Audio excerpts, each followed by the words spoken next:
Hello everyone, my name is Binks, and welcome back to Let's Play The Great Ace Attorney 2 Resolve, where we're continuing in the fourth case of the game, Twisted Karma and His Last Bow, Trial Part 2.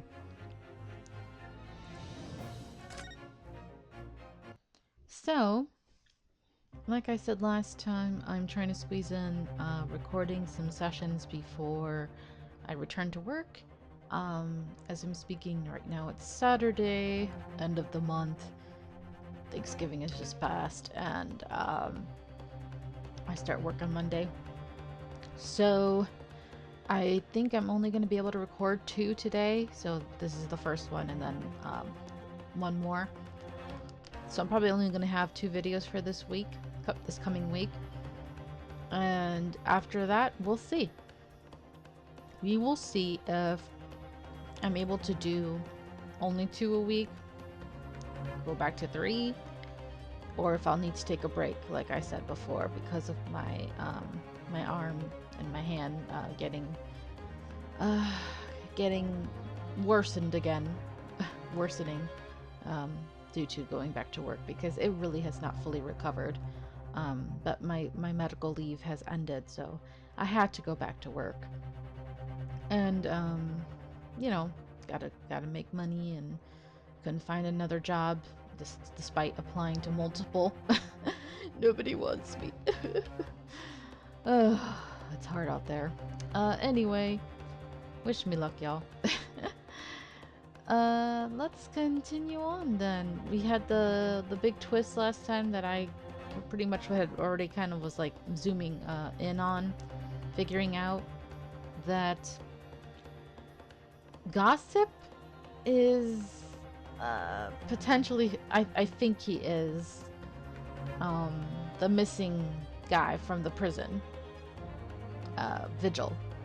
But we haven't said that yet. What we have confirmed is that he was the one who was captured and held prisoner by the redhead duo.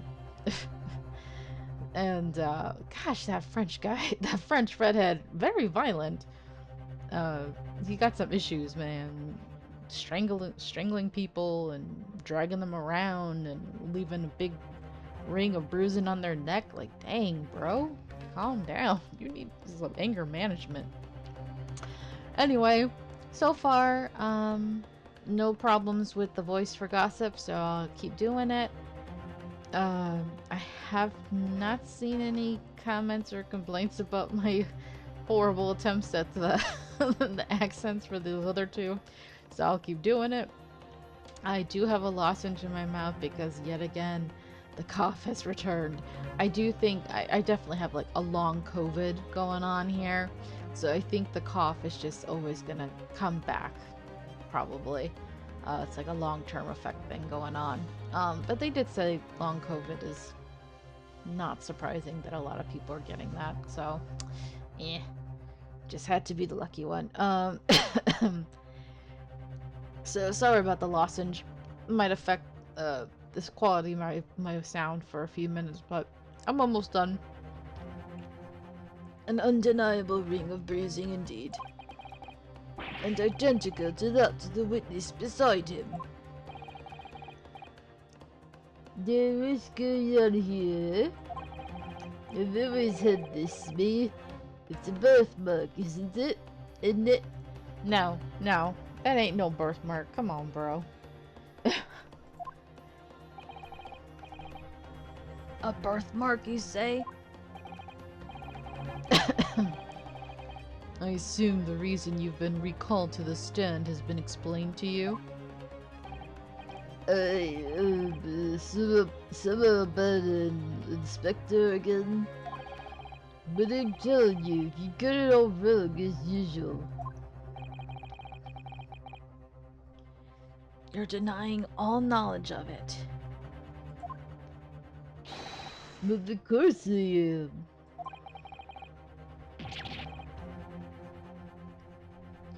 Are you trying to kill me with all this nonsense, huh? Well, at least you'll have more stories to peddle back on Fresno Street, won't you?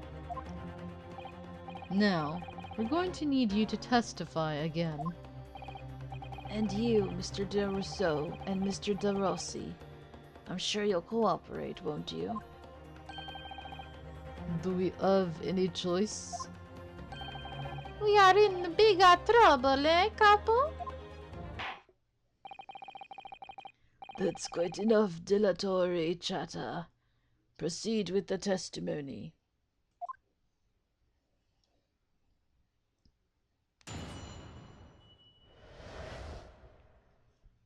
Alright, the inspector and the identification revisited. The man who claimed to be an inspector that day was definitely not this man.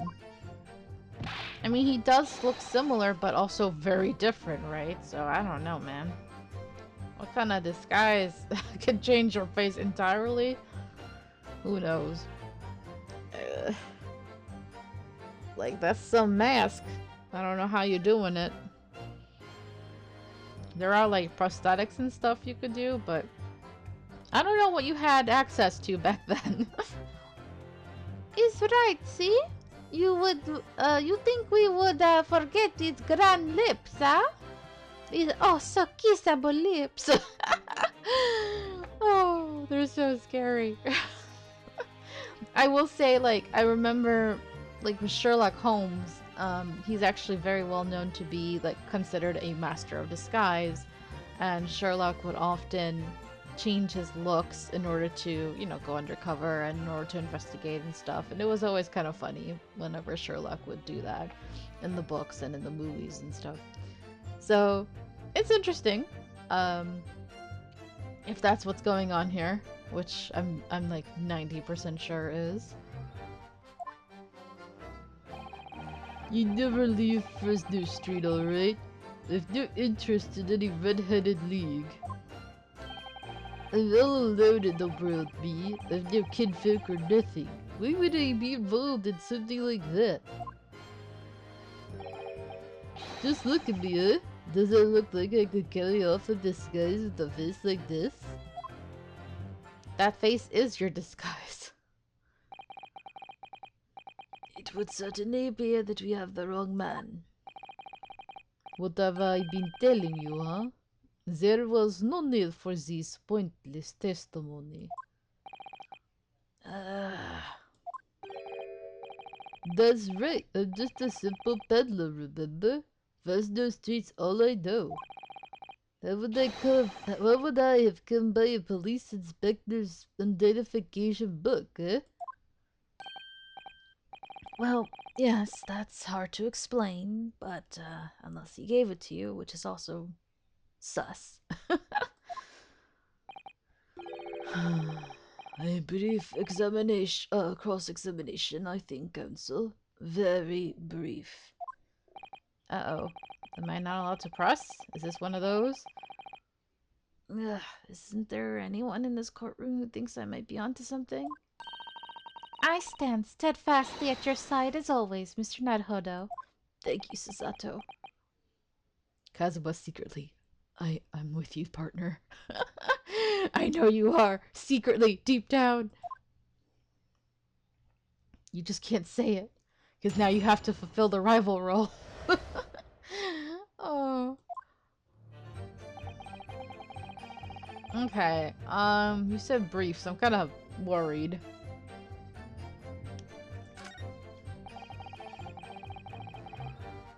Grin lips. I don't see anything so far. I'm kind of worried to press. You never leave Fresno Street. Do we have anything about him leaving? Anything we could tie from gossip and him? Him being Vigil, maybe? I feel like that's a big jump, but I mean, I made the jump, but I don't know if the game is ready to make that jump. Red-Headed League.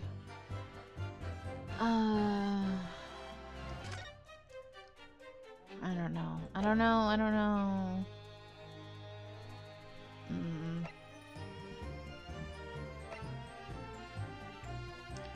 This was the dismissal when he was fired. Vigil. Relief of his post, immediate effect for having violated Clause 132 of Her Majesty's Code of Conduct for Prisons. All rights to redundancy pay and other financial benefits are fully revoked. Okay. 20th of June. Reason for dismissal. Aiding and abetting the escape from this prison of convict. Yeah, he did help him escape. Okay, that makes sense. Has to be Genshin Asogi. Just prior to his execution. Details of this escape are still being investigated. Full cooperation with inquiries will be expected. Then how?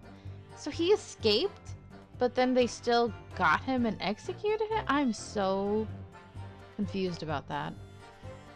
That has to be the next case, though. Prison Governor Barry Caden. Additional notes. Indications are that the jailbreak plot was conceived prior to the convict's incarceration. What? Even before they arrested him? It's believed that the convict engaged in some form of negotiation with prison staff in order to secure assistance. Full disclosure of information regarding these negotiations will be demanded. Ha! Well, this is his wife. So maybe he's been trying to prove not only why he helped him, but also that Genshin Asogi was innocent. Maybe Gregson knows and was also trying to help. Damn. Damn, bro. We're going to a deep conspiracy here. I'm really excited about that. Oh, this is Vigil. Okay. This is definitely going to come into play. Red Hairs Peace, Fresno Street. Presumably belonged to Inspector Gregson.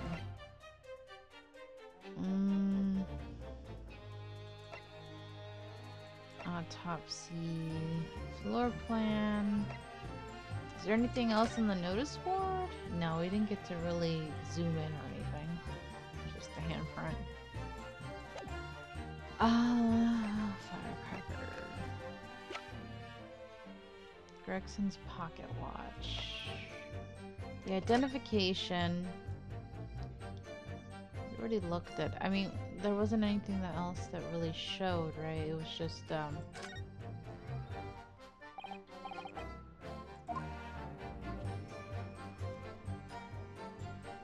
no. I don't know. We might have to press. I was just trying to see if there was anything. All alone in the world, no kinfolk or nothing. I would love to just say, no, this is your wife, but we can't jump to that. It's either this statement or the next one, but I guess I'm gonna have to, or maybe this one. Man, all three of his statements are shady. I'm gonna have to press all of them. Hold it! So, you'd heard of the Red-Headed League, had you? You don't get a name like Gossip for nothing, eh? It's my business to know what's going on in town. I sell that tasty tidbit to a fair new few redheads that came past me. Just between us, I even got a sandwich to cough up for it. Well, he does have a very red nose, if that counts. No. Who knows? As you can see, my own hair's got a hint of red in it. And in any case, Fresno Street's my patch. You won't catch me sending off to some other part of town. No, sir, not likely. Oh. Then why is he reacting? Excuse me. Mr. De Rousseau. Oui. Can I help you? Did Mr. Gossip's words just now lead you to remember something relevant, perhaps?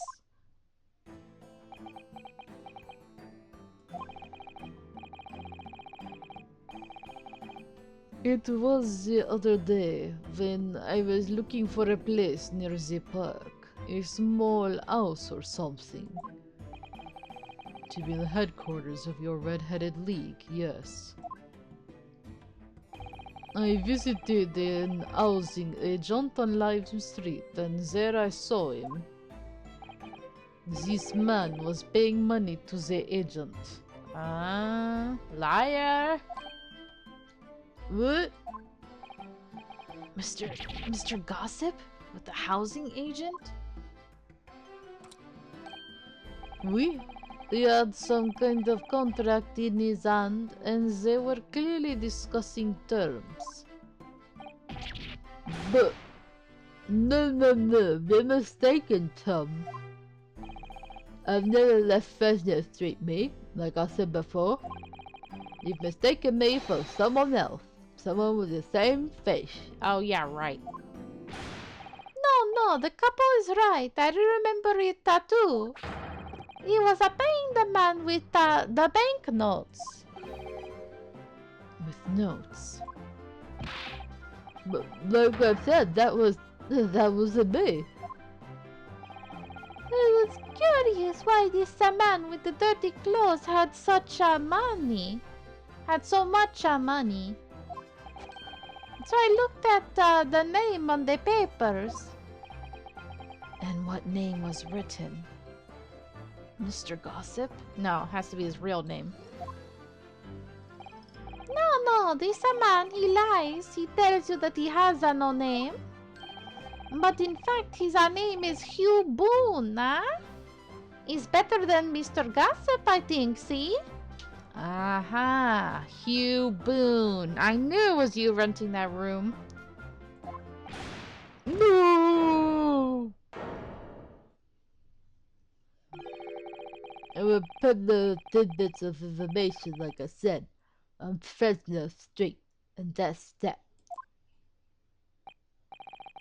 I don't like much like folk talking about my personal life. Too late, bro. You're screwed now. Indeed. And it is not the intention of the court to invade the privacy of witnesses. Oh, come on, Hugh Boone. Bruh, did you forget?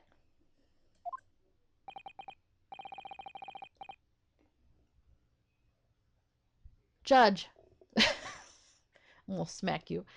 Very well, I shall respect your wishes, sir. The aforementioned name shall be redacted from all court records of this trial, assuming no objections. Objection! Thank you.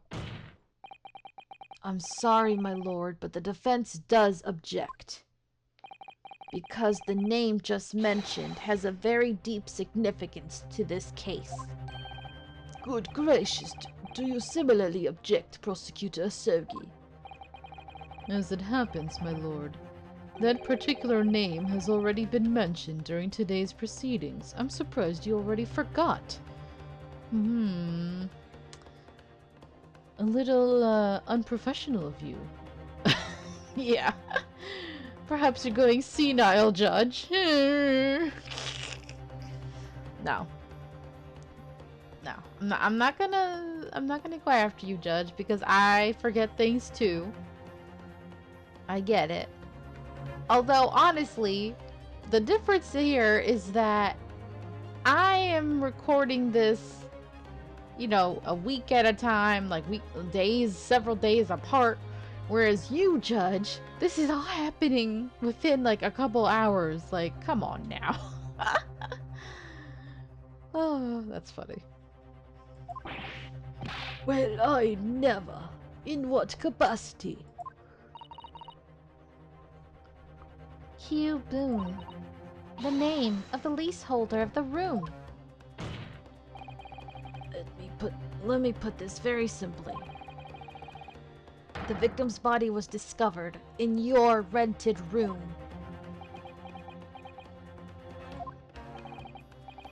I suggest, sir, that you start talking. Well, alright. I suppose that might be the case,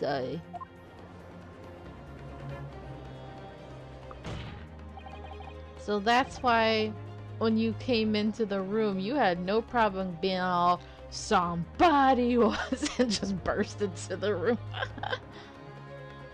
So your real name is Hugh Boone. Even that's a fake name, but sure. Well, just between us, I don't like to blow my own trumpet, but there's no finer peddler of tidbits in town. So I happen to be able to afford a grubby little room in a falling down backstreet townhouse. You do? And once every 6 months I go and pay the rent to the agent on Lime Street. I remember now, there were two vulgar redheads in there last time. I? If either of us is a vulgar, it's not a me. Think again, Pepino. Why didn't you bring this up before? It's like I told you already. I don't like talking about my personal life. I'm a tidbit peddler.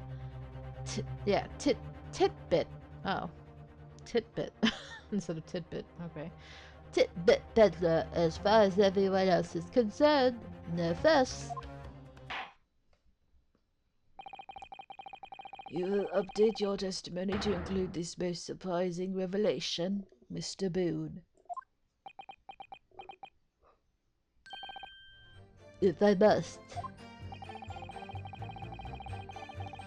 So the leaseholder Scotland Yard has been looking for since the body was discovered has been here under our noses all along. The winter room where that fellow was found is true. For what difference it makes. Oh, but it makes quite a difference. Now that we know that you rent that room, can I do the connection that you're Vigil?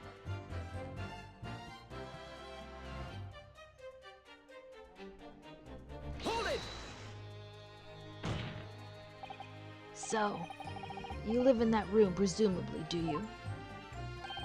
No, I don't live there. What do you think? There's no bed, is there? Just a desk. Then, why would you want to rent it? Well, I don't think I should have to say, really. How about that notice board, bro? Yeah, thank you, Kazuma. Then how about the notice board in there? Which was covered from top to bottom in confidential documents only the police should have had access to. No, that board's not mine. Yeah, right. The inspector must have brought it along. Sure.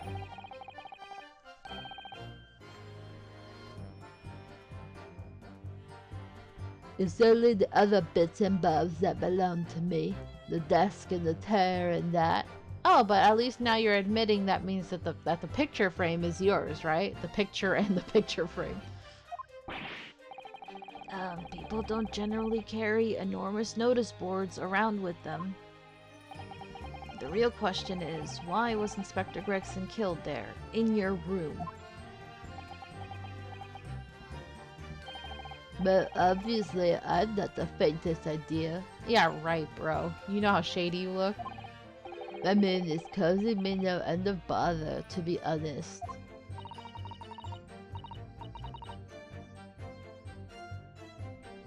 It seems to me, typo. it seems to me that Mr. Gossip, sorry, Mr. Boone, would rather as little is known about his room as possible for some reason. Yes, it does come across that way. And more importantly, knowing that the scene of the crime is actually his room completely changes things. In particular, there's one part of his testimony that's really bothering me now. Yeah, I know. The next statement, right? That's how I'm finally going to undo this man. Yeah, let's do it. Let's do it. I'm so excited. You're all alone, you say? Only because you abandoned her. You ran away like a fool. Let's do this. No. No. Objection! We know who you are. I know who you really are. If you have no kinfolk, as you put it, then explain why it is that among the sparse furnishings we found this photograph in the room. He's like, oh shoot, I'm stupid. I presume, as you've been renting the room, that this photograph belongs to you, does it not? That's what you get for being a simp for your wife. Although I can't blame you. She's a gorgeous lady. Oh, well, Mr. Boone, drop the pretense and tell the court exactly who you really are. I don't know what you mean. I'm a peddler. I keep telling you so. Oh, we're getting him. We're cornering him. Haven't heard this one in a while, so yeah. You really don't need to bother with me. Please, just leave it alone. As the man says, leave it alone. Whatever the truth is about this man's life, it has no bearing on this case. Because it's simply not possible that he impersonated Inspector Gregson. Objection! How can you be so sure? I like how quiet it's starting off right now, but it's building up slowly. Just look at the man. No amount of disguise could ever hide those unmissable features. Objection! But what if we were to look at this the other way around? You fools! Why can't you understand that all of this could be the disguise? I don't know why they're so dumb. What's wrong with you all? What do you mean? Yes, Counsel, what do you mean? Well, there's no denying that Mr. Boone's lip Is very prominent indeed. But consider the possibility that his prominent lip is itself part of an elaborate disguise.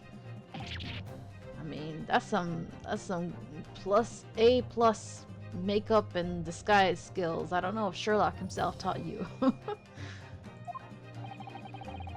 Then hiding that prominent feature, in other words, revealing his true face, would make an utterly impenetrable disguise. Wouldn't you agree, Mr. Hugh Boone?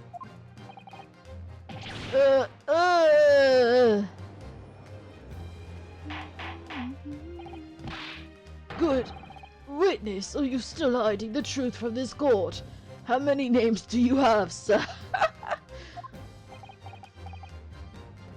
It's like one of those, what do they call those? Matryoshka dolls? I don't remember. You know, it's like an onion. How many layers are there until we get to your core, to your true self, hidden beneath? If that's a disguise, then underneath it, his true identity must be. Yes, that's right. There's really only one person he could really be. And we just did Sherlock's job for him. You're welcome, Sherlock. Oh yes, thank you very much. At last, she'll be able to pay the rent. My lord, the defense believes it can reveal Mr. Boone's true identity to the court. No. Please, no. Very well then, Counsel. What is the true identity of this peddler who goes simply by the name of Gossip on the street?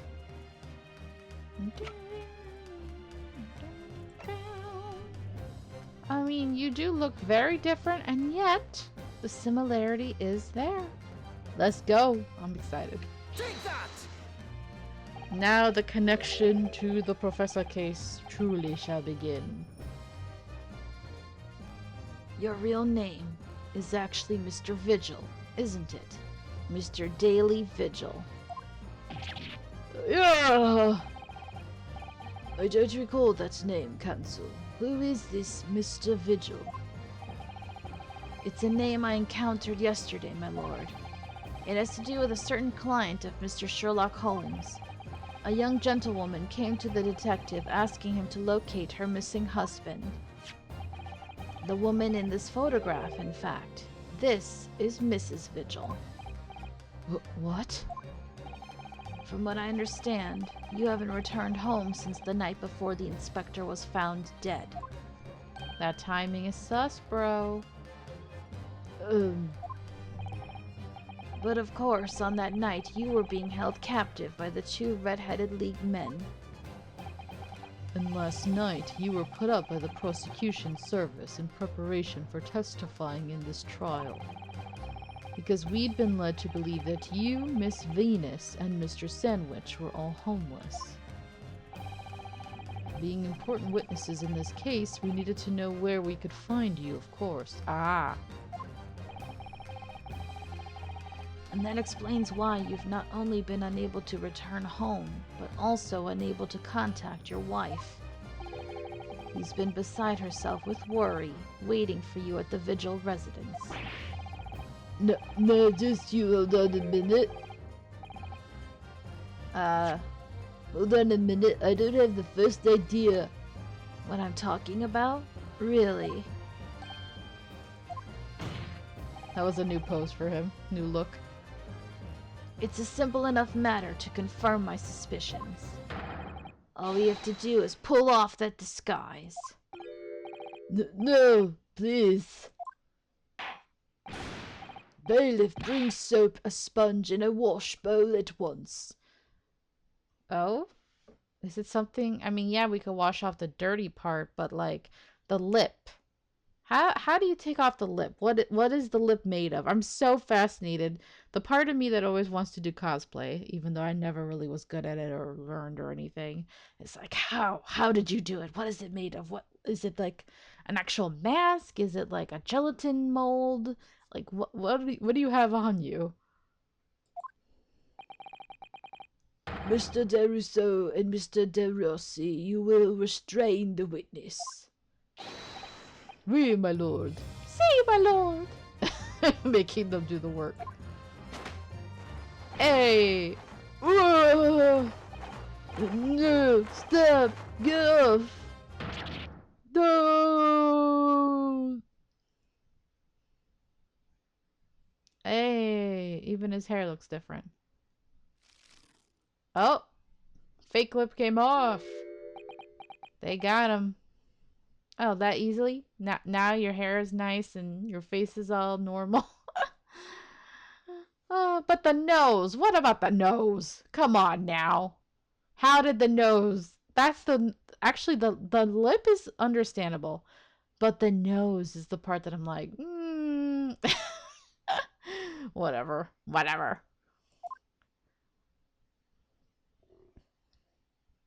Love it though. So goofy. Well, we are now seeing your true features, I presume. Oh, and you got your nice outfit on. Okay. Must have had that lying around somewhere. You got to get all cleaned up.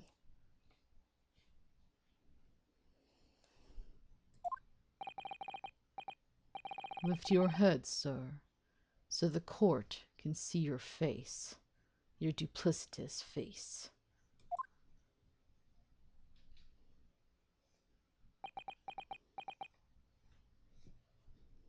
Gosh, I'm getting such vibes.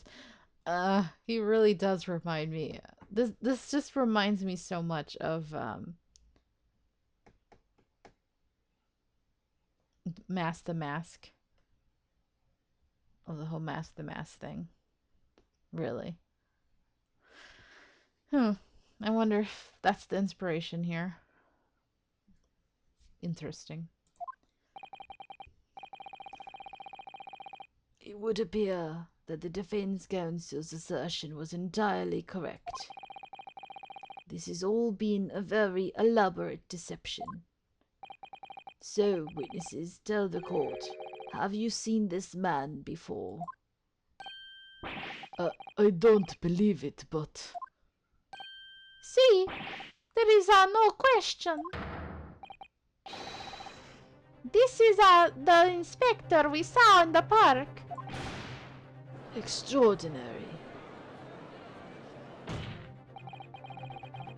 On the day of the Red-Headed League enrollment, the man claiming to be Inspector Gregson who appeared before Mr. De Rousseau and Mr. De Rossi in the park Was you disguised as the inspector, or rather, was you posing as the inspector in no disguise at all? You're very pale.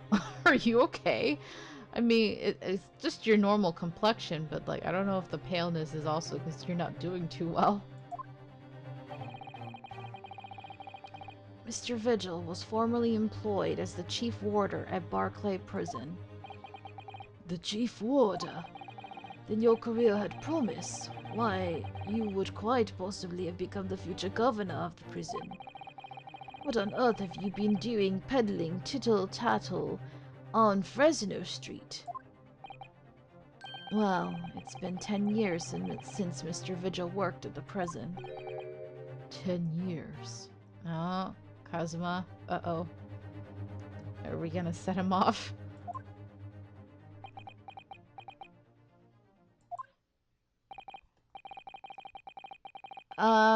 Oh, I just realized without his, without the big lips, what voice do I give you now, sir? You seem like a gentle, soft-spoken man. I'm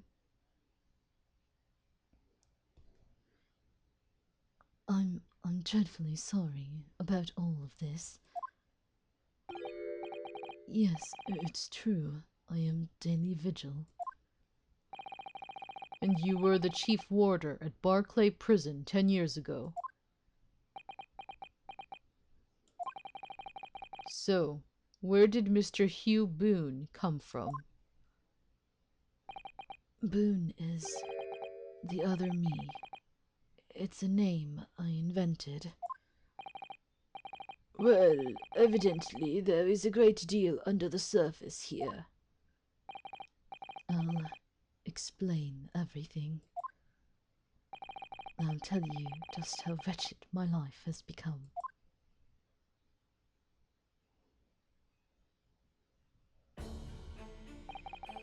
As you say, it was 10 years ago now that my employment as Barclay's chief warder came to an end. Having left the prison service, I searched for some new occupation by which to earn a wage. The times were hard in London, Oh, bro, I feel you. and I found no suitable engagements at all. In desperation one day, I turned my hand at selling wares on Fresno Street. But your wife appears to know nothing of this. She still maintains that you are the chief warder at Barclay Prison. I was utterly determined that my wife should not know of my failings, which is why I've never told her. I opened an account at the bank under the name of Hugh Boone, and I rented the cheapest room I could find on Fresno Street. A scene of the very crime we're investigating. Yes, that's right. I really don't think it was him who did it now. The way that everything's coming about, I still don't think it was him. I think he's important, of course, but I feel like he has more of a role to play in the next case. Maybe he's just an accomplice here. I don't know. I still think it was Chiguku. A place from which I could emerge every morning at 8 as a squalid peddler, and transform myself back every evening at 5 into a well-dressed man about town before returning home. That quickly became my daily routine. But were you gonna be able to make enough money? That's hard. To support two adults, you know, and then living well on top of that. I was puzzled by the lack of furniture in the room. But that explains it. But why on earth didn't you just tell us this in the first place? I have a wife, sir, and 2 sons. Oh, and 2 sons. I did not know that. Okay. And without wishing to sound self-conceited, they regard me with some pride. I couldn't bring myself to disappoint them. So instead you decided to conceal your occupation from them? Yes. I've made such a terrible mess of everything. So why does he keep gripping his side now? Is he injured there? What's going on? Still, one thing doesn't add up. No matter how many tidbits of information you could sell to passing gentlemen, even at 6 pence apiece, you couldn't hope to match the salary you must have commanded as chief warder at the prison. Exactly. Very true. To have kept your family in comfort despite 10 years of somewhat misbegotten employment. Gregson, right? Yeah, I thought so. That was all thanks to Inspector Gregson. What? Inspector Gregson? What on earth? It was some years after I'd invented Boone, and begun my other life as a street seller. He, the inspector that is, recognized me one day. Do you mean to say the victim was an acquaintance of yours?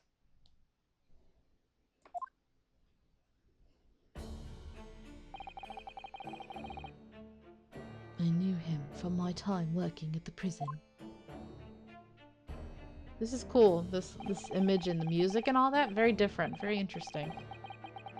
When he saw what I'd become, he was deeply troubled for me and my family. See, I don't believe he would want to kill Gregson either. He has no motive when Gregson clearly was helping him, and I think they were working together, so he definitely, I don't think he would have done it. And from that day forward, he visited me on Fresno Street with increasing regularity. Then one day... What's with that motion? He asked me if I would carry out a secret assignment for him. A secret? What was it? I was to... What's with the arm? I mean, he already did some weird body positions when he was Gossip, but now he's doing some weird arm positioning. Why are you so flexible? What are you doing? That looks like the most awkward and uncomfortable. Like, why? I was to impersonate the inspector. What? Impersonate him? Is it because he knew someone was after him and he needed someone as like a distraction or bait? We always met in that little room so the inspector could brief me. Visit Allseas tomorrow and take a statement from the proprietress. It was always something along those lines. Surveillance work, interviewing people. On those occasions, he would lend me his identification so people would believe who I was. My instructions were to make an impression, to let people know that Inspector Gregson had been at work. And for those services, he compensated me financially. A Scotland Yard inspector willingly relinquishes identification into your care with intent to deceive. Yeah, this is weird. That as I'm sure I need not point out, is a very serious criminal offense. But why? What was the point of you impersonating him? I truthfully do not know. I think that's dangerous because he's also putting you at risk, Vigil. If anybody ever saw you around without your disguise on, they would think you were him and they could potentially come after you, you know? It's very dangerous. I truthfully do not know. All I can say is that the inspector warned me on numerous occasions. Now remember, Vigil, I need your solemn word. Oh, this might be the last time I ever voice him. You don't blub about this to anyone, alright? Ever. Even if, well, if I end up a croaker. Wow. In time, he started to bring papers with him to the room as well. It became something of a second office for him. He was really taking advantage of you for sure, but I mean, you needed the money, so... So, in fact, the person who declared himself to be Inspector Gregson at the park on Lime Street was really... Yes, it was me, acting on the inspector's orders. As usual, I removed my boon disguise, and then went as instructed to the park, armed with the inspector's identification book. It never occurred to me that the bruise on my neck might give me away. Wow. I mean, you ended up in a really bad situation, dude.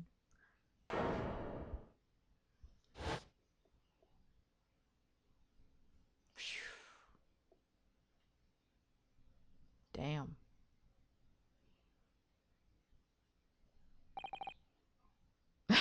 Well, I don't know. Should I leave it right here? This was, I mean, it's a little shorter than an hour, but it feels like a good stopping point, you know? I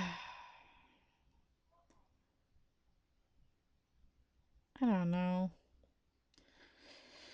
No, let's keep going. Let's keep going. Well, it would seem this confession completely destroys the defense's case. Uh-oh. Explain yourself, Prosecutor So cute, Professor. Hey, Professor. Sorry. Actually, that word might be bad to be using with him, huh? My learned friend's assertion was as follows. The victim was killed at another location on the day before his corpse was discovered, at the hands of these two Red-Headed League men when they imprisoned the inspector. He just did a play of his own and he's like, ouch! He's like, ow, how does that lawyer do it all the time? And because that would hurt. That was a very realistic reaction, I will say. Because honestly, I could not be slamming my hands like all the time, like the way that Kazuma and Ryunosuke do. But no, that can't be. Oh, I tried it again and it really hurt. Why did you do it again? After all, it wasn't the inspector who went to the park that day, it was me. Oh, goodness. Finally, we have clarity. We had nothing to do with the murder of the inspector. And merci, Monsieur de la Défense, for proving it.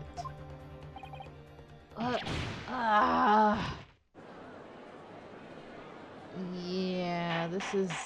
I don't know. I think we got a problem. I think we're kind of hitting a dead end right now. We gotta find out about the trunk. We might have to stop here and, like, investigate more, because I feel like we need to find out more information. Where's the trunk? You know? We need to get more suspects because so far it doesn't look like it was anybody we interviewed today. I'm still a little sus on Venus, but I still don't think. I mean, it couldn't have been her, really.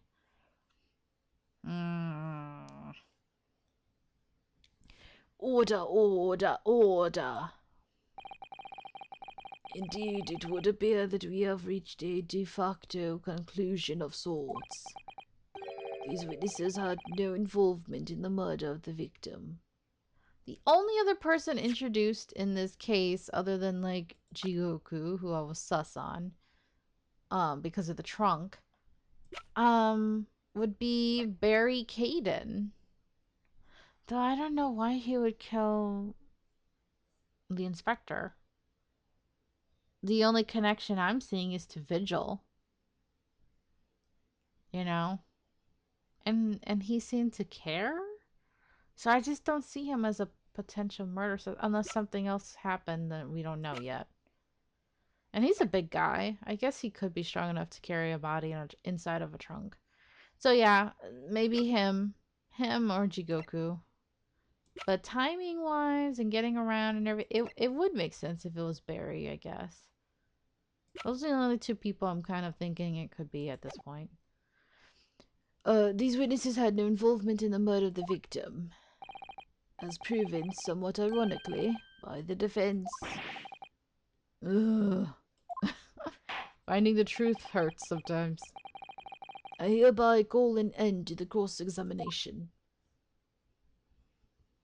Hold it! Oh. What's up, Kazuma? That was you, right?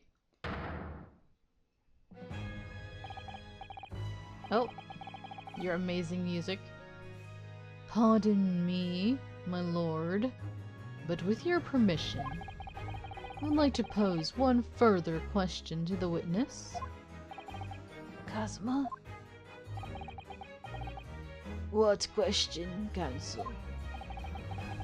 It concerns the events of 10 years ago. Ah, I was wondering. He kind of like clearly he knew what was being hinted at earlier, but he kind of ignored it at the time. But now he's like, okay, now I'm free to pursue what I want to pursue. He's not gonna let that go. I believe you would have been present at a very significant execution that was carried out at the time.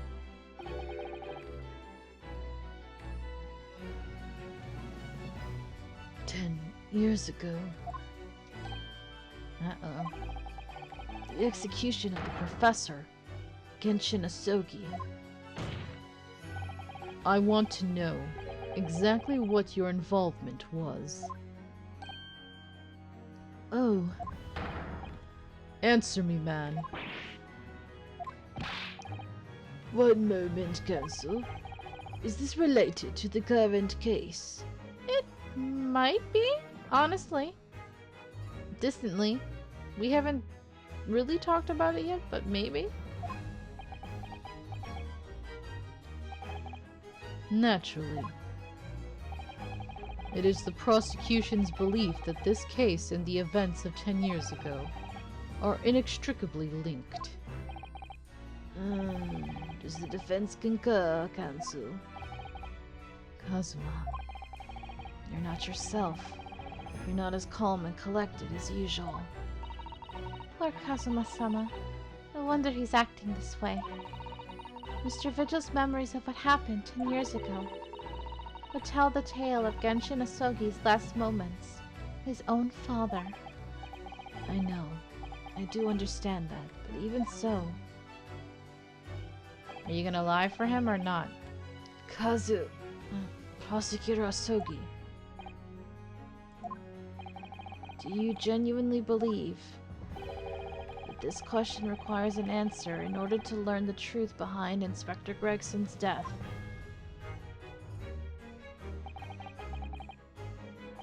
I need you to trust me. Please. He could be playing on your emotions for him. But he could be right. I really do wonder, because like I said, if Barry is to blame, then I think it has to go back to 10 years ago. Very well. Then the defense has no objection. I see. In that case, you will answer the question, witness. The truth is, I remember very little of that time. You've forgotten? I'm sorry to say, yes. As I said, I resigned from my role at the prison 10 years ago. But for some peculiar reason, my memory of the events leading up to that moment is extremely hazy. Why? Is this like a PTSD thing? Did someone do something to you? That's a little sus. Is that why you're still alive? Because you're so traumatized and you've forgotten it. That's why they're like, okay, we can leave him alone as long as he doesn't remember? Oh boy.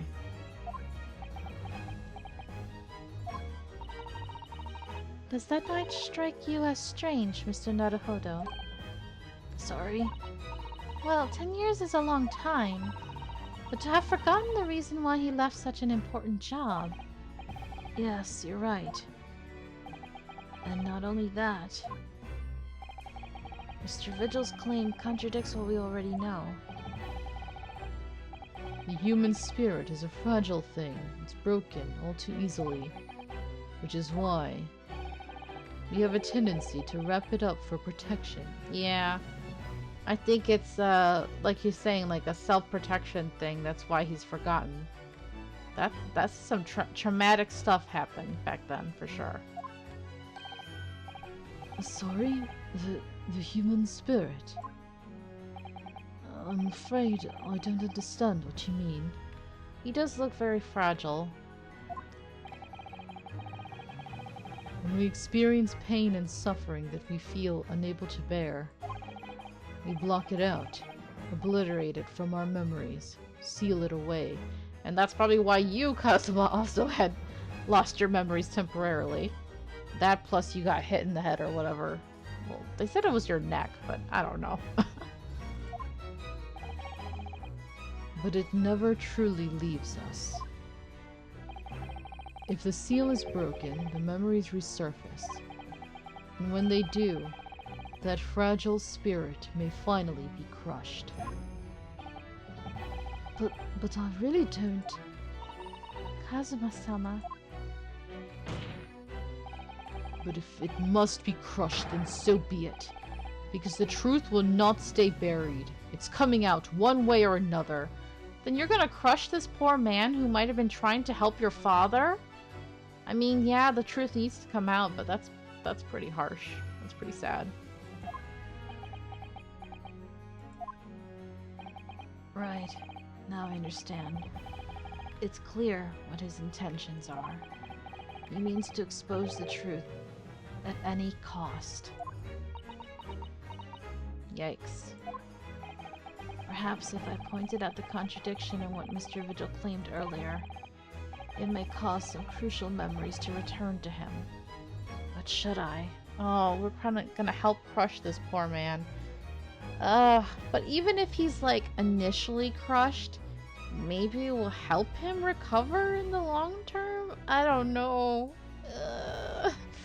Because maybe he can get some help, like having this burden lifted from his shoulders. But it's like, I don't know, man.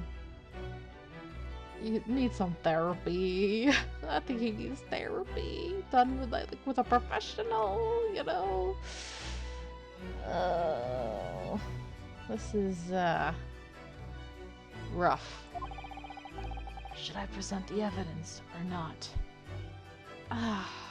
Oh, this is terrible. Well, I think we should leave this episode right here. I'm gonna leave this for another day. I don't know. I feel horrible.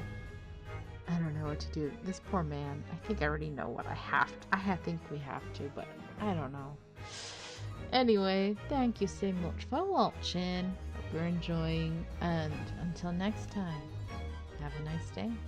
Bye-bye.